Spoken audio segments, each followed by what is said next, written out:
मंडळी, हेमा's पारंपरिक रेसिपीज मध्ये आपलं मनपूर्वक स्वागत आहे। आणि आज मी करत आहे चिवडा। संक्रांत सण जवळ आला आहे, थोडा चिवडा घरात करून ठेवते। 1 किलोच्या आसपासच्या पोह्याचा, आणि त्याच्यासाठी थोडे थोडे पोहे गॅस मंद ठेवलाय। थोडे थोडे पोहे त्याच्यात भाजून घ्यायचे आहे, आणि त्याच्यात थोडं थोडं मीठ टाकायचं आणि तेल टाकायचं। आणि इकडे बाकीची तयारी करून घेत आहे। सोबतच शेंगदाणे भाजलेले, डाळ्या आहे 1 मोठ्या वाटीभर, आणि आता खोबऱ्याचे तुकडे कापून घेत आहे। अशा तऱ्हेने तयारी चालू आहे। आणि थोडं थोडं मीठ टाकायचं भाजतानाच आपण याच्यामध्ये, म्हणजे मग ते पोहे असे खूप असे चुरगळल्या जात नाही, आणि हलक्या हाताने भाजायला सुरुवात कर। हलक्या हाताने लोखंडाची कढई आहे, इकडे घेते मी याला। याच्यात पटापट ठेवतात आहे, आणि याला मंदाच्यावर ठेवते। चांगले खुसखुशीत झाले पाहिजे पोहे। थोडस आपण तेलही घालूया त्याच्यात, 2-3 थेंब, दोन्ही साईडला 1-2 थेंब तेल घालूया, म्हणजे मग ते तेवढे हे होत नाही।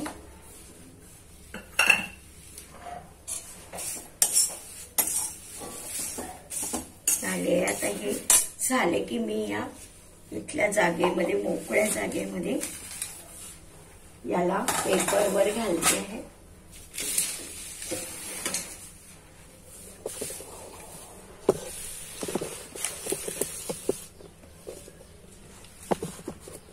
इथे घालते आहे, थोडे थोडे भाजून घेते आणि या मोकळ्या जागेत घालते आहे त्याला।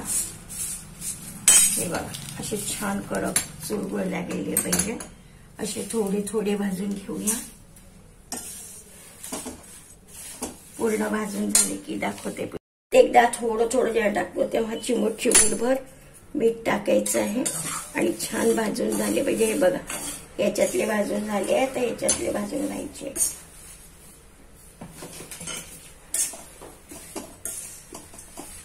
याच्यातले पोहे झालेले, आता आपण ते काढून घेऊया आणि याच्यात टाकूया परत थोडेसे पोहे। जेव्हा आपल्या मदतीला कोणी नसतं तेव्हा आपल्याला प्लॅनिंगने केलं तर सगळं सोपं जातं, एकटीने केलं तरी। थोडं थोडं मीठ घालायचं, आणि हलक्या हाताने, ते थंड असताना तर हाताने केलं तरी चालतं, पण आता ती गरम झाली आहे म्हणून आता मी चमच्याने त्याला फिरवते। 1-2 चमचे तेल टाकून देते।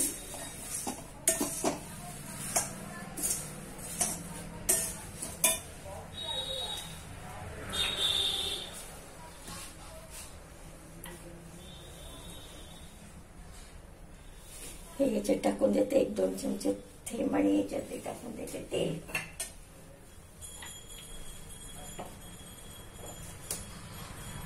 आणि हे पोहे खमंग भाजण्यावरच याचं सगळं काही आहे। ही कढई खूप पातळ आहे, आणि शिवाय लोखंडाची, याच्यात भराभर होतं, आणि ह्याच्यात हळूहळू मुद्दामस्ती मंद ठेवली आहे। दोन्हीकडे सारखा हात चालू नको ठेवू। हे बघा, याच्यातले झाले सुद्धा। आता याच्यातले फिरवून घेते, आणि हे पूर्ण झाले की दाखवते तुम्हाला। बघा, आता ही पूर्वतयारी दाखवते मी। पोहे सगळे भाजून घेतले, मस्तपैकी झाले पोहे। कढीपत्ता, नंतर मुरमुरे, शेंगदाणे 1 मोठ्या वाटीभर शेंगदाणे, आणि डाळ्या घेतलेल्या आहे, आणि हे खोबरं घेतलंय एवढं। हे मी प्रत्येक गोष्ट वेगवेगळी भाजून घेत आहे, त्याच्यासाठी मी हे भाजून घेतले आहे, दाखवते। इथे ठेवलेलं आहे मी मिरची, आणि इथे ठेवलेले मी धने, हे रगडून घ्यायचे आहे। आणि आता ह्याच्यात टाकदाणे, डाळ्या आणि शेंगदाणे याच्यात आपल्याला टाकून घ्यायचे, दाखवते। टाकले की घालते हे।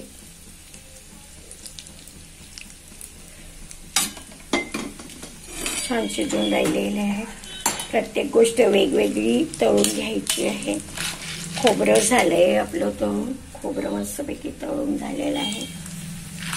आणि आता आपण डाळ्या करून घेत आहे आणि मग शेंगदाणे आणि मग सगळी एकत्र फोडणी घालायची. इकडे मी हे थोडेसे रगडून घेत आहे पोळपाटावर. बघा डाळ्या होऊन राहिलेल्या आहेत, होऊन राहिले तेलामध्ये, नक्की दाखवते. हे बघा शेंगदाणे आता सातळून घेते तेलामध्ये. इकडे डाळ्या काढून ठेवले मी, डाळ्या काढून ठेवल्या. इकडे सगळी तयारी करून ठेवली आहे. शेव आहेत ते बारीक सगळी करून ठेवली आहे. तयारी झाली की दाखवते. आता ही आपण फोडणी घालत आहे.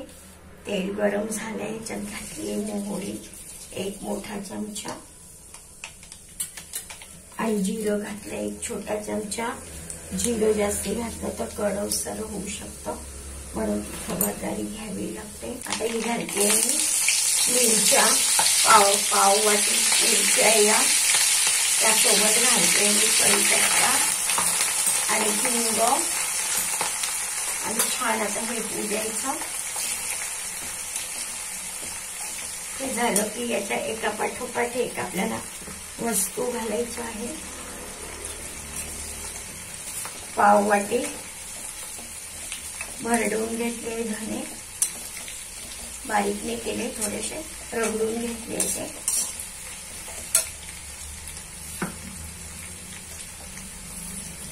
आणि आता आपल्याला एका पाठोपाठ एक टाकायचे.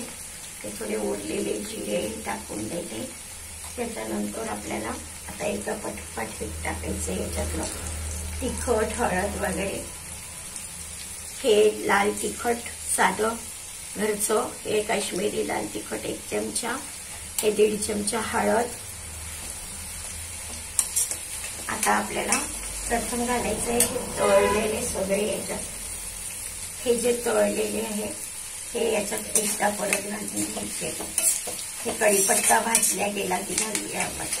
वेगळे अजून कढीपत्ता भाजला तळायला गेला टाकूया. आता हे सगळं आपण घातलंय आता याच्यात. आणि आता याच्यात आपण घालत आहे 2 चमचे लाल तिखट, 1 चमचा काश्मीरी तिखट आणि 1.5 चमचा हळद असं आपण घेऊन घातलेले. सोबत आपण घालत आहे मीठ घालत आहे. या चमचाभर गच्च भरून आपण मीठ घालत आहे. मग चव घेऊन आपण पाहूया. पुढे खारट नाही झालं पाहिजे. त्यासोबतच आपण टाकत आहे तीळ. तीळ टाकले याच्यात आपण 1 चमचा आणि छान आपण आता याला रंग येऊ द्यायचा चांगला. मग तेल लागलं तर कमी झालं तर आपण परत टाकूया, कमी वाटत असेल तर. आणि हे होऊ द्यायचं चांगलं याच्यात परत सगळ्या याच्यात. मग आपण तेल घालू शकतो, परत तेल हळद घालू शकतो आपण बघून ते. आणि आता हे मागे सरकवते मी एकदम मागे. आणि आता ह्याच्यात मी हे सगळं, ही सगळी फोडणी ह्याच्यात मी मिसळून घेणार आहे. ही घालते फोडणी मी सगळी मस्त, सगळी मस्त फोडणी घालते याच्यावर. घातली हे जरा दूर ठेवते आणि फोडणी सगळी मिसळायची याच्यात. मग तेल कमी वाटलं तर आपण मिसळू, काही कमी वाटलं तर मिसळू. त्याच्यानंतर मग आपल्याला थोडं थंड झाल्यावर आपण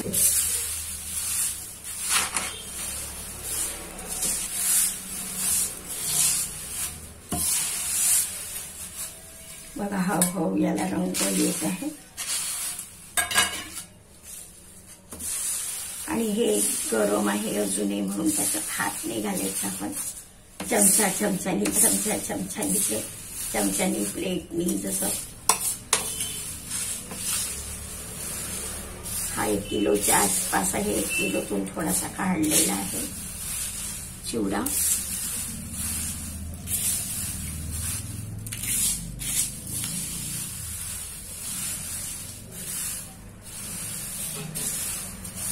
आपल्याकडे लिंबू सट पण आहे, आपण चव घेऊ. आणि आमचूर पावडर पण टाकतात बरेच जण, लिंबू सट पण टाकतात. लिंबू सट हे साखरेचं प्रमाण मग ते बघावं लागतं. ते बघूया पहिले चव घेऊ आपण, मग ठरवू.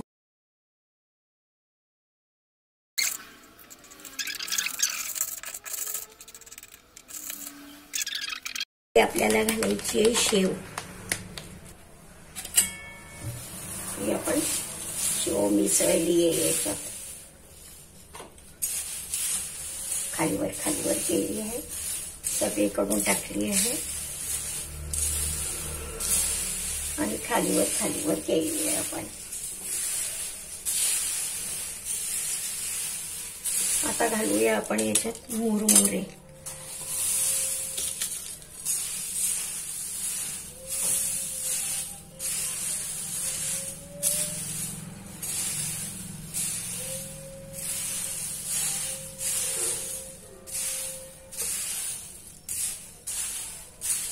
आणि आता आपण घालणार आहोत हे सगळं. हे छोट्या चमच्याने एक एक चमचा घेतलेला आहे, तो अर्ध आपण घालूया सगळीकडे. आणि मग परत चव घेऊन आपण पाहूया. बाकी चव आपल्याला दुसऱ्याही गोष्टीसाठी कामा पडू शकतो. ते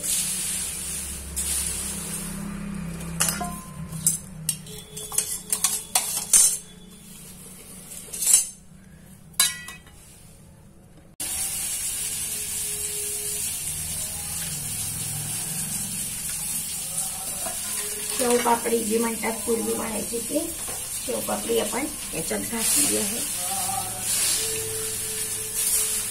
आणि मिसळून घेतली आहे. आणि आता याच्यात घालत आहे थोडीशी कोथिंबीर, दाखवते तुम्हाला. ही थोडी सातळलेली आणि थोडी ताजी चिरलेली टाकली आहे. अजून टाकते थोडी ताजी.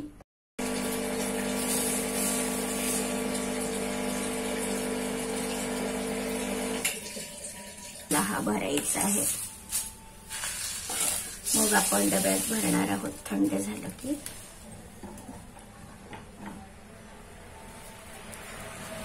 असे 2 डबे तयार झाले दाखवत बघा. हा जवळपास 1.5 डबा आणि हा वेगळा काढून ठेवला आताच्या पुरता खायला. असा जवळपास 1.25 डबे झालेला आहे. बघा चिवडा भरून 2 डबे तयार आहे.